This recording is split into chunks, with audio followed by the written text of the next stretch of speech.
Some theaters aren't just buildings. They're living things, built on the ghosts of past performances. Welcome to the Luxmoor Theater, where the curtain never truly falls, and the audience is always watching. My name is Jonas Fell, a detective chasing a missing person. But I found myself trapped in a production where the script was written in shadows. I was given 3 strange rules just to stay alive. What's the creepiest theater or performance space you've ever been in? Tell me in the comments below. And if you're brave enough to take a seat in the Luxmoor after dark, subscribe to Night Creepypasta Rules and ring that bell. Because here, the drama isn't just on stage, it's everywhere. The show is about to begin. I've learned that some crime scenes whisper to you, residues of violence and despair clinging to the air like stale perfume. But the Luxmoor Theater, it positively sings a siren song of madness, a tune I still hear in the dead of night, when the city outside finally holds its breath. They hired me, Jonas Fell, private investigator, ex-CSU, to find Elise Morano, the opera diva, whose voice could shatter glass and mend hearts.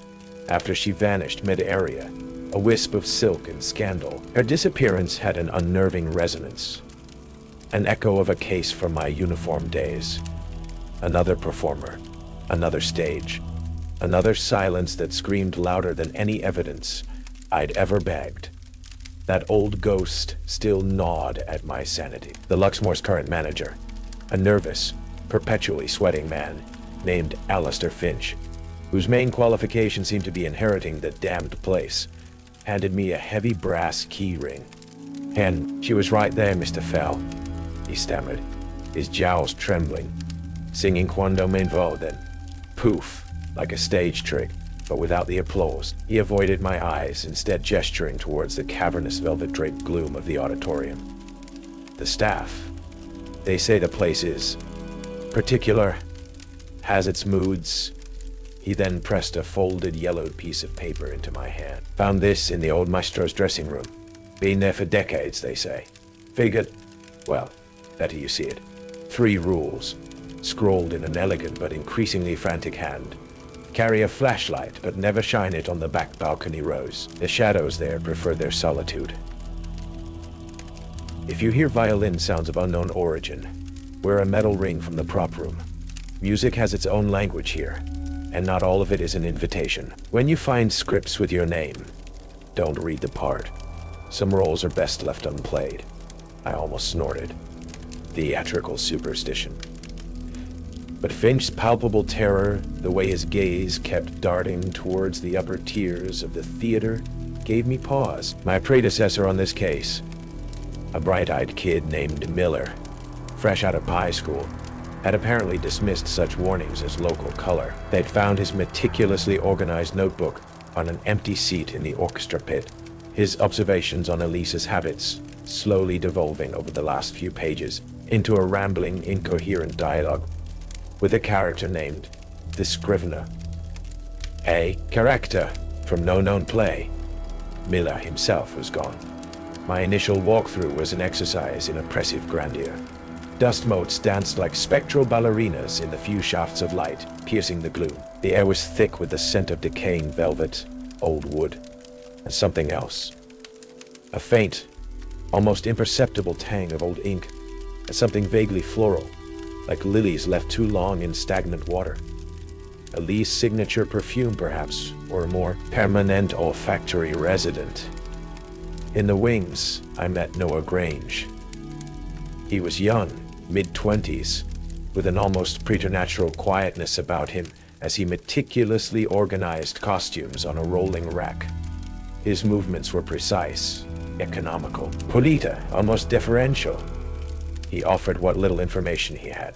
Elise was a consummate professional, a demanding talent, but always kind to the crew. He wore noise-canceling headphones almost constantly, he explained, to focus on his delicate repair work amidst the general chaos of production. His eyes, though, dark and intelligent, seemed to miss nothing, cataloging me with a cool, detached curiosity. Elise's dressing room was a shrine of opulent disarray. Gowns spilled from wardrobes, scores lay open on a grand piano. A half-finished glass of champagne sat beside a wilting rose. It looked as if she'd just stepped out for a moment, But on her antique vanity, amidst the silver-backed brushes and crystal perfume atomizers, I found her signature silk scarf, draped over a small, leather-bound libretto. It bore a peculiar stain near one corner. Not blood, not makeup. It was dark, almost black.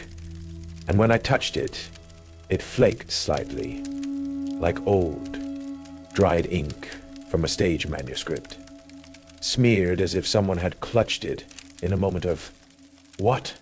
Fear? Revelation? The scent of lilies was strongest here, almost cloying. The Luxmoor was a labyrinth. Day sped into nights as I mapped its forgotten corners. The cavernous stage with its complex rigging vanishing into the fly space like the skeletal remains of some colossal beast. The rabbit warren of dressing rooms, each with its own faded rooms, each with its own faded memories. The prop rooms, crammed with the detritus of 1,000 imagined worlds, swords that had drawn no blood, chalices that had held no poison, crowns that had adorned no royal brow. The silence was the most unnerving part. It wasn't empty. It was pregnant. I held breath, waiting for a cue that never came. One evening, I found myself alone on the vast darkened stage, the faint glow of the single ghost light casting long, distorted shadows. A faint sound, a creak of old wood, a whisper of disturbed dust, drew my attention upwards, towards the deep, velvety darkness of the rear balcony rows. I instinctively raised my heavy maglite, its beam ready to cut through the gloom. Rule number 1. Carry a flashlight, but never shine it on the back balcony rows. The shadows there prefer their solitude. My thumb hovered over the switch. A sudden, inexplicable chill swept across the stage, raising gooseflesh on my arms despite the stuffy air. It wasn't just cold. It was a profound, bone-deep iciness, accompanied by an almost physical pressure, as if the darkness in those upper tiers was coalescing. Looking back, I lowered the flashlight, a prickle of unease, illogical but potent, crawling up my spine. The feeling slowly receded, leaving behind only the scent of dust and decay, and a faint, lingering trace of lilies. My investigation led me to the Havenwood Sanatorium, a Gothic pile on the outskirts of Salem, where Renee Thorne, the Luxmoor's former principal librettist, now resided. Her lucidity, I was warned, was a flickering candle in a high wind. I found her in a sun-dappled solarium, her fingers tracing invisible words on the polished surface of a table. "The script," she murmured, her eyes, the color of faded forget-me-nots, focusing on me with startling intensity. "It keeps changing." Elise Knew. She tried to rewrite his ending. Her voice dropped to a conspiratorial whisper. "The balcony man. He doesn't like new words. He only likes his own silence." She clutched my arm, her grip surprisingly strong. "Your name, detective. If you find your name in one of his revisions, don't read your lines. That's when the performance truly begins." Her gaze drifted, the light fading from her eyes, and she began to hum a tuneless, mournful air. Back at the Luxmoor, sifting through a box of water-damaged archives Finch had unearthed from a sub-basement, I found them. Several loose, typewritten pages, brittle with age, tucked inside a moldering program for a 1940s production of an opera I'd never heard of, Requiem for Silence. The pages detailed a scene between a tormented composer and a spectral muse. Several lines of dialogue were heavily crossed out, and new lines, written in a spidery, archaic hand, were inserted in the margins.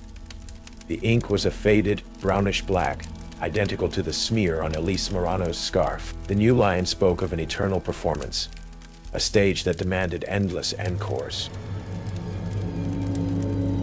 The deeper I delved, the more the Luxmoor seemed to resist, its secrets clinging to the shadows like cobwebs. I interviewed the remaining skeleton crew, a couple of ancient stagehands who spoke in hushed tones of the old days, and the maestro's lingering presence, and Noah Grange, always polite, always observant from behind his headphones, offering meticulously catalogued inventories of props and costumes, but little else of substance regarding Elisa's habits or state of mind. He seemed to exist in a pocket of calm, amidst the theater's decaying grandeur, a quiet node in its network of unease. One late afternoon, while searching the vast subterranean prop storage, a catacomb of forgotten fantasies, smelling of dust, mildew, and something faintly, unsettlingly sweet like old stage makeup, I heard it. A violin, rich, melancholic, impossibly beautiful, the notes seeming to weep from the very stones of the foundation. It was a melody I didn't recognize, yet it felt achingly familiar, a lament for lost things. There were no musicians scheduled, no rehearsals. The sound was sourceless, ethereal. Rule number 2. If you hear violin sounds of unknown origin, wear a metal ring from the prop room. Renee Thorne's fragmented warnings. The old stage manager's unease. I was beginning to think there was more to these theatrical superstitions than I'd initially credited. I rummaged through a dusty crate labeled Tragic Loves, jewelry, and found a collection of tarnished rings.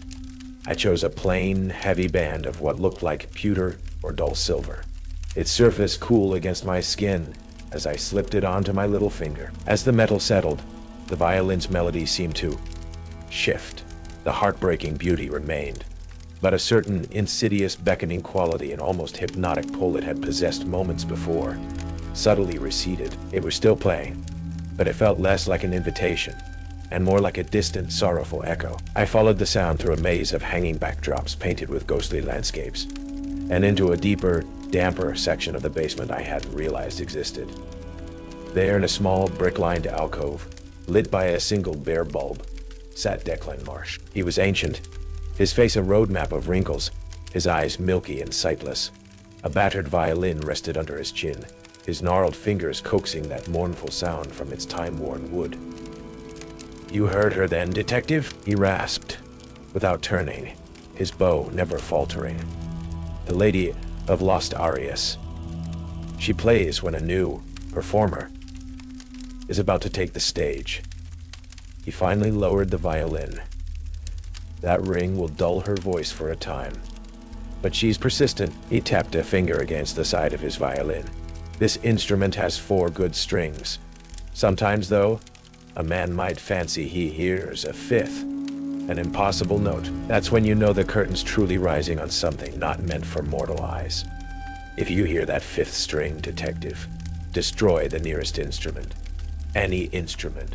Break the song. Whoa, break the song." He nodded towards a dusty cello case leaning in the corner. As I was leaving, I nearly collided with Lana Dovell. She was a theater student. An intern Finch had recently brought on to help organize the Luxmoor chaotic archives. A task she attacked with a bright, modern enthusiasm that felt jarringly out of place in the decaying theater. "Find anything interesting, Mr. Fell?" she asked, her eyes alight with curiosity. "This place is a gold mine of forgotten scripts. I found a whole stack earlier, near the orchestra pit. No author credited, but the dialogue, it's intense, almost like they were written yesterday." She held up a sheaf of freshly printed pages, bound with a simple brass clip. "There's even a character in this one, a detective, investigating a disappearance in an old theater." A small, knowing smile played on her lips.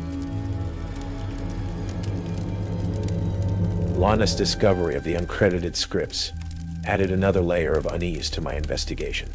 She was captivated by them, by the raw, contemporary feel of the dialogue juxtaposed with the Luxmoor's gothic atmosphere. One afternoon, while I was examining some of Elise Morano's personal correspondence in the small, dusty office Finch had given me, Lana burst in, her usual ebullience tinged with a strange excitement. "Mr. Fell, you have to hear this," she exclaimed, waving a few pages from the mysterious new scripts. "It's a scene with the character, Seraphina. Her lines, they're almost exactly what the papers reported. Elise Morano saying in her last interview about feeling trapped by her own legend, about wanting to sing a new song before the old one consumed her. It's uncanny." Before I could stop her, Swept up in her own theatrical fervor, Lana began to read Serafina's monologue aloud.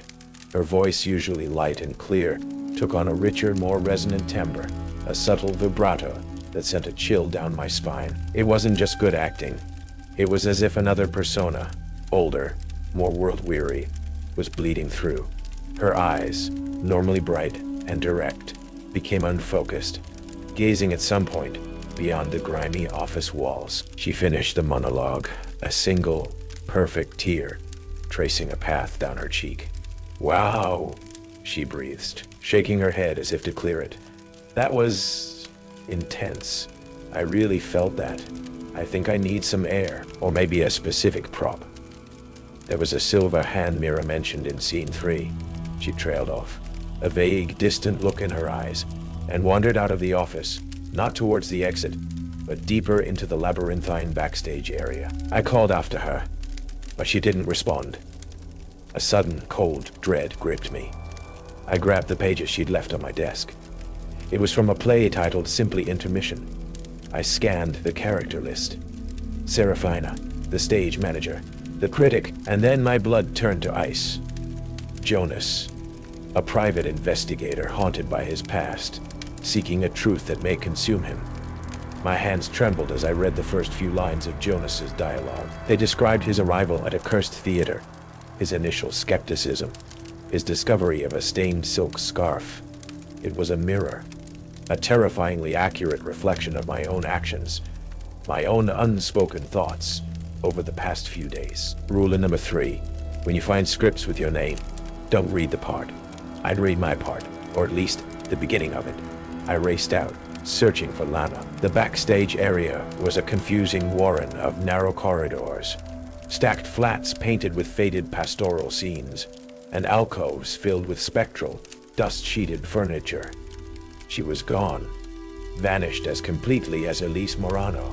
Her cheerful, modern backpack sat abandoned on a costume hamper, a single, freshly printed page from Intermission lying beside it, detailing Serafina's quiet exit, seeking solace in the reflection she no longer recognized. My gaze fell on Noah Grange.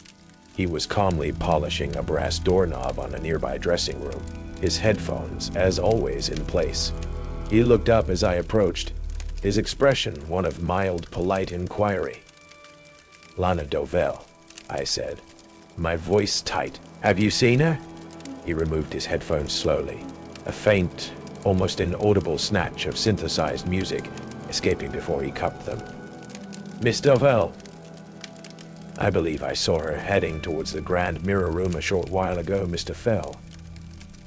She seemed rather preoccupied, said something about needing to find her true face for the role. His eyes, dark and unblinking, held mine. There was no guile in them, no malice, only a profound, chilling emptiness, like looking into a perfectly polished, vacant stage. A new note was pinned to the Luxmoor's old cork callboard, a board usually reserved for rehearsal schedules and union notices. It was a single sheet of the same freshly printed script paper. At the top, in stark, bold letters, Act 2, Scene 1. Jonas, Int. Grand Mirror Room, Night. Below it, the first line of dialogue, attributed to my character, was a question I hadn't yet asked, but one that was now screaming in my own mind. What kind of performance are you truly staging here, Grange? The Grand Mirror Room. I vaguely remembered Finch mentioning it. A relic from the Luxmoor's more opulent vaudeville days, now mostly used for storage, or so had claimed. Its name, coupled with Lana's strange talk of finding her true face, and the chillingly prescient script page, sent a fresh wave of dread through me. Noah Grange's impassive gaze followed me. As I turned towards the corridor he'd indicated, his silence more damning than any confession. The air grew colder, the familiar scent of dust and lilies now overlaid with a faint, sharp odor, like ozone before a lightning strike, or the static charge from an old television screen. The passage to the mirror room was long and lined with faded portraits of forgotten stars, their painted smiles like mocking rictuses in the dim emergency lighting. The room itself was vast, circular, and utterly disorienting. Every inch of wall space from floor to ceiling was covered in mirrors of all shapes and sizes. Antique, beveled ovals, stark, modern squares, chipped gilded rococo frames. My own reflection multiplied infinitely. 100 fractured Jonas Fells staring back with my own growing apprehension. Dust lay thick on the floor, disturbed only by a single set of small, hesitant footprints leading towards the center of the room. Lana's. There was no sign of her. Only the silent, watching eyes of my own endless reflections. And then I felt it, that same oppressive, bone-chilling cold I'd experienced on the stage, the one that had warned me away from the rear balcony. It was emanating not from any single mirror, but from the collective gaze of the room, as if every reflection held a fragment of some watching, waiting consciousness. My flashlight. I needed to see, but the first rule, never shine it on the back balcony, rose. This wasn't the balcony, but the principle felt terrifyingly similar. The Luxmoor played by its own twisted stage directions. Instead, I remembered an old evidence-gathering trick. I pulled out my phone, activated the camera, and holding it low, angled it upwards and sideways, using the screen as an indirect viewing jar. The phone screen flickered. For a moment, all I saw were more distorted reflections of myself and the room.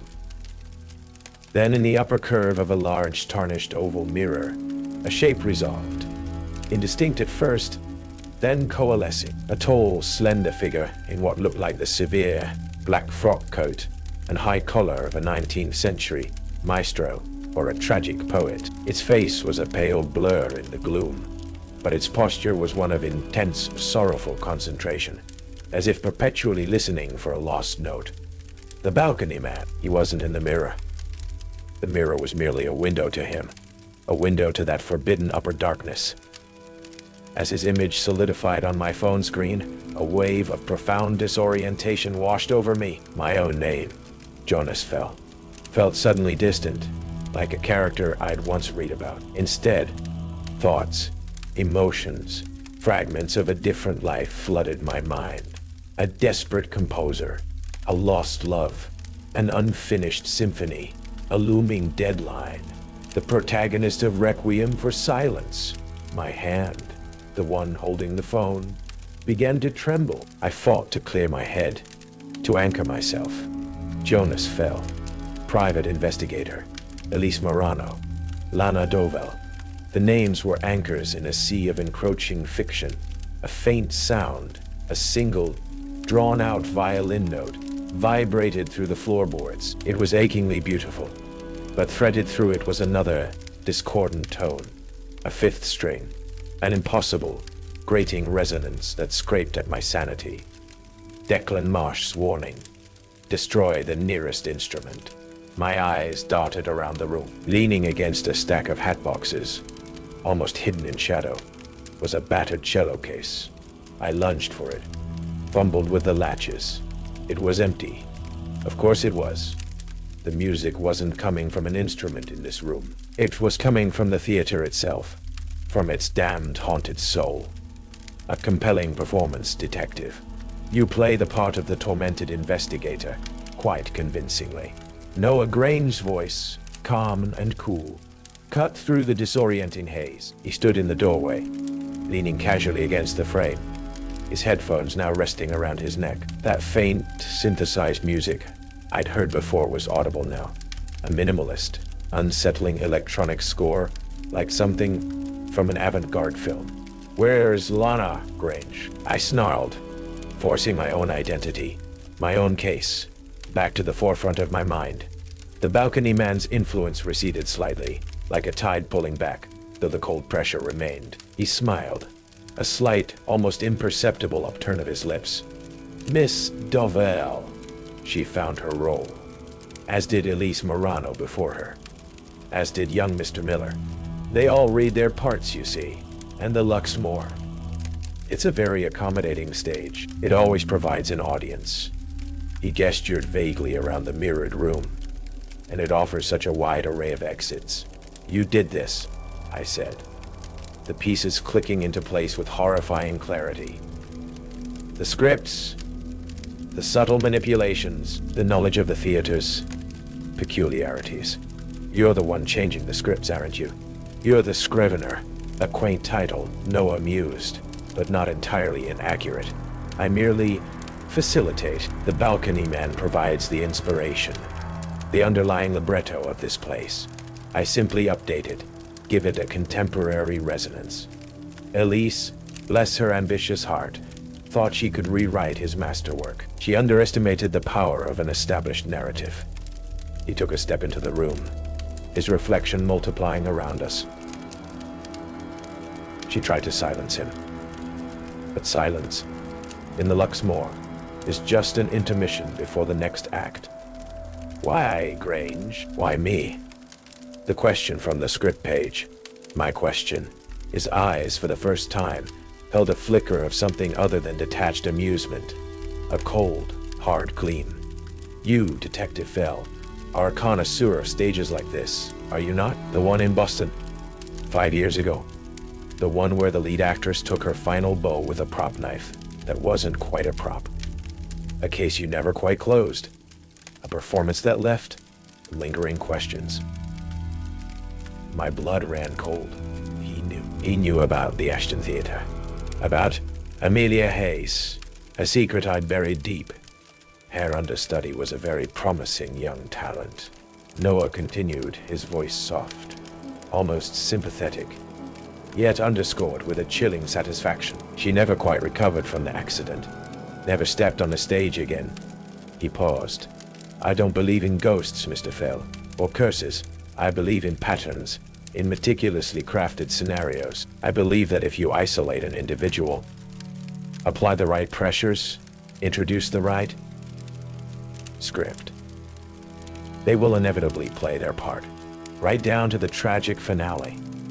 The synthesized music from his headphones swelled subtly. The temperature in the grand mirror room plummeted further. The image of the balcony man in the oval mirror seemed to lean forward, its featureless face turned directly towards me. The script wasn't just predicting my actions, it was directing them, with Noah as its conductor, and the theater's own malevolent sentience as the orchestra. The very walls, lined with their silent, watching reflections, felt like the closing jaws of a trap.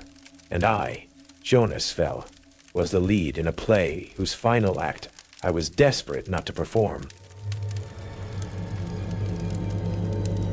Noah Grange's confession hung in the frigid air of the grand mirror room, a chilling testament to a meticulously crafted, years-long revenge. He saw the Luxmoor not as haunted, but as a perfect psychological crucible, and its rules as exploitable stage directions for his twisted productions. The balcony man was merely a legend he could weave into his narratives, a phantom to enhance the atmosphere. You're insane, Grange, I said, my voice tight, fighting the tendrils of the balcony man's influence that still sought purchase in my mind, trying to pull me back into the role of the tormented composer. I had to stay Jonas Fell, the detective. Noah just smiled, that same cold, knowing smile. Insanity is relative, detective. Is it more insane to believe in ghosts or to understand the precise mechanics of human desperation when placed under unbearable pressure? I prefer the latter. The latter, it's so much more predictable. The synthesized music from his headphones pulsed, a low, throbbing beat that seemed to synchronize with the oppressive atmosphere.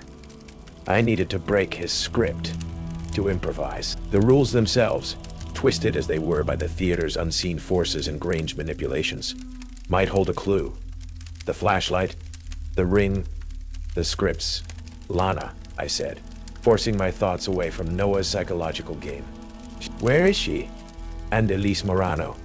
Are they just gone? Written out of your play? Miss Deville found her part.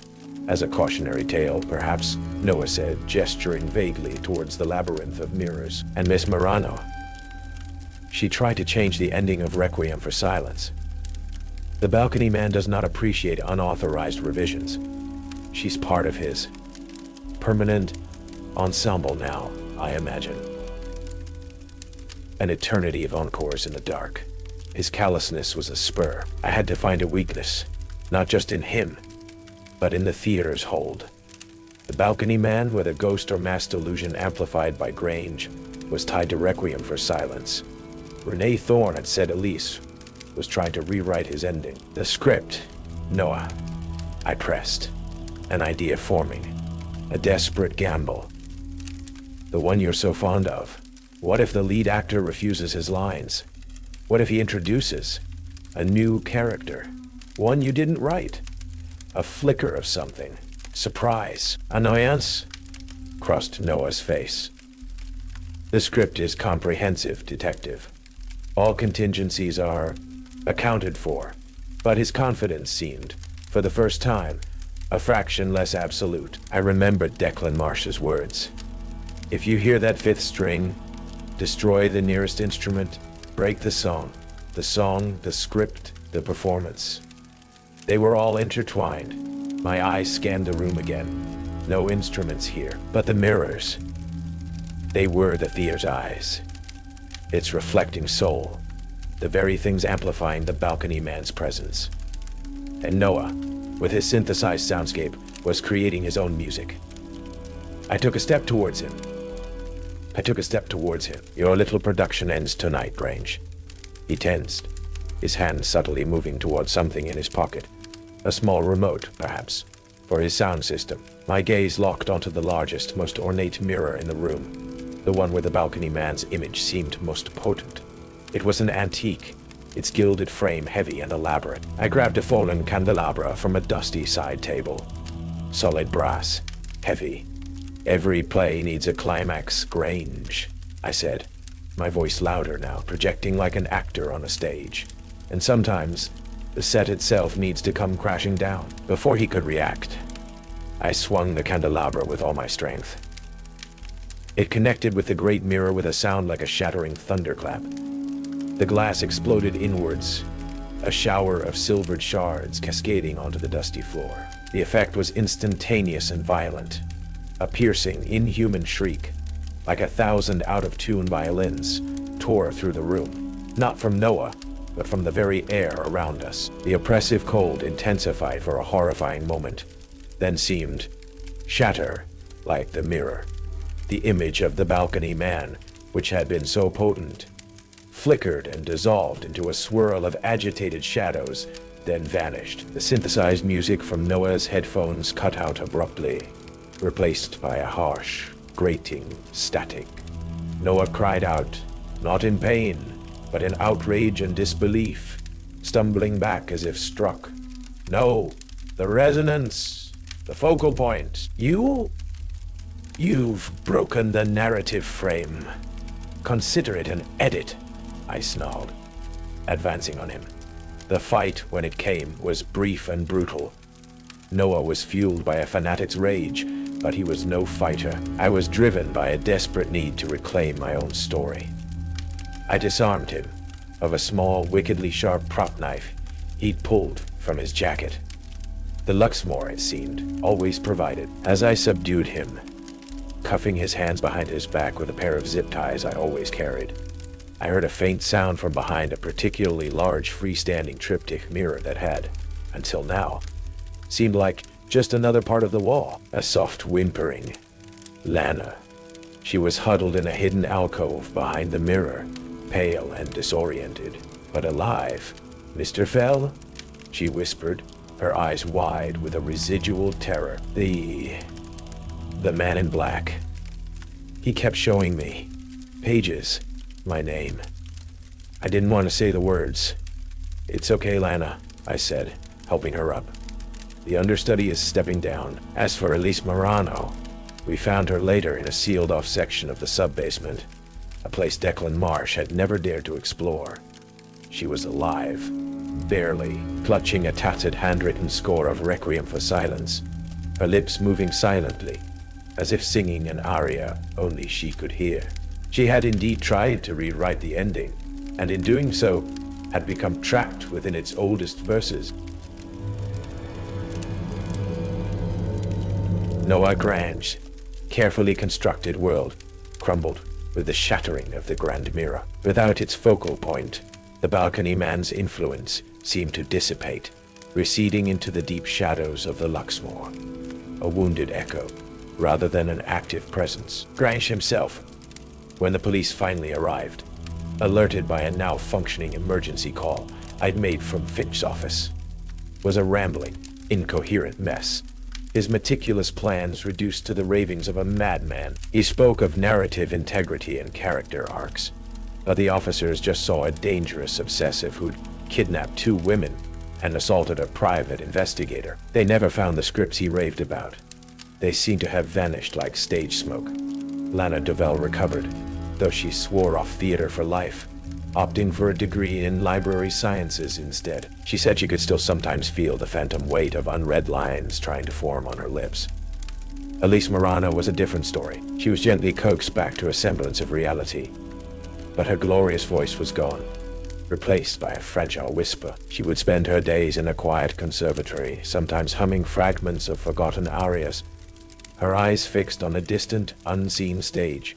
She never spoke of the Luxmoor again. Renee Thorne, when I visited her one last time, seemed calmer, the storm in her eyes having subsided. The silence. "It's a gentler kind now, detective," she said, offering me a small, sad smile. "The balcony man. He's waiting for a new librettist, I suppose. But his favorite mirror is broken. It will take time." Declan Marsh continued to play his violin in the Luxmoor's basement, which was now thoroughly sealed by order of the city. He claimed the 5th string was silent, and the Lady of Lost Arias played only her own sorrowful tunes, no longer seeking new performers. As for me, Jonas Fell, I closed the case. Or rather, a version of it the authorities could understand. The Luxmoor Theater was condemned, its velvet ropes barring entry forever. Its secrets, both human and otherwise, entombed within its decaying walls. My own ghosts, the ones from the Ashton Theater, felt quieter. Quieter, facing down Noah Grange, breaking his twisted script, had, in some strange way, rewritten a small part of my own internal narrative. But the Luxmoor left its mark. A few months later, I was working a mundane insurance fraud case. A welcome change of pace. I was in a dusty antique shop, looking for a particular ledger. My hand brushed against a small, leather-bound book, tucked away on a bottom shelf. It was a collection of obscure one-act plays from the early 20th century. Curious, I opened it. The first play was titled The Shadowbox Reflections. The character list was short: the skeptic, the believer, the observer. As I read the opening stage directions, a circular room, lined with mirrors. Dust motes dance in the single shaft of light. An oppressive silence reigns. A cold dread, familiar and unwelcome, prickled my skin. Then my eyes fell on the playwright's name, printed in small italics beneath the title.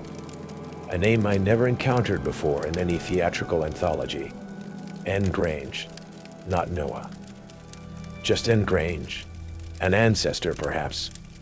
Or was it merely coincidence? I closed the book quickly, a sudden irrational fear gripping me. The script was out there, not just in the Luxmoor. The desire to control, to script the lives of others, wasn't unique to one disturbed young man. It was an older story, a more insidious performance. I left the antique shop, the unopened book still on the shelf. Some stories, I realized, are best left unread.